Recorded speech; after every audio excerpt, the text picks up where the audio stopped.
Thou shalt write poetry, and poetry shall set me free.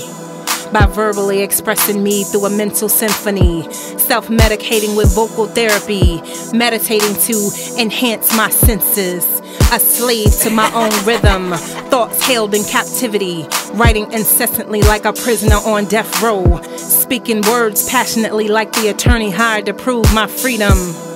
I plead insanity. Because me trying not to write poetry is like trying to set fire to the rain. It's impossible to cease. Poetry is my peace, my sanity.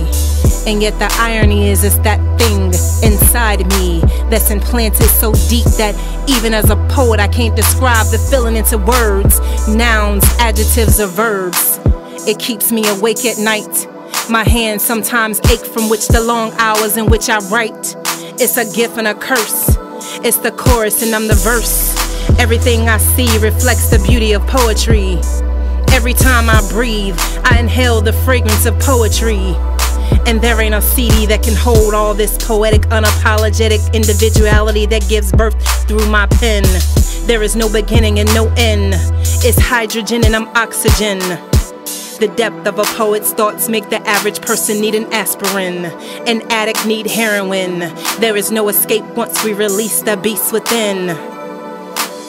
Devouring energy and vibes, digesting truth and light, absorbing life with our presence, processing the difference of minutes and time to a lifetime of existence.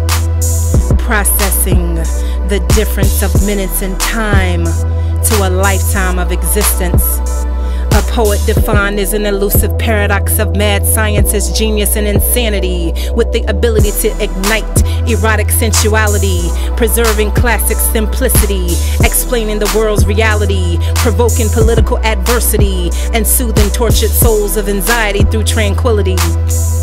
I'm glad poetry chose me, multiplied by dignified pride that I have to subdivide by releasing outside to remain alive.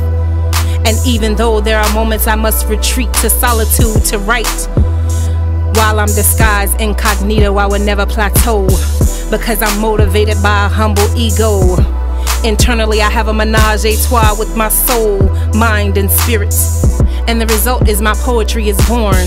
And one day, poets will be categorized as mystical, mythological creatures like mermaids and unicorns, as we are remembered as prophetic, poor righteous teachers, inspiring the 11th commandment and the future testament. Poet, chapter 1, verse 3.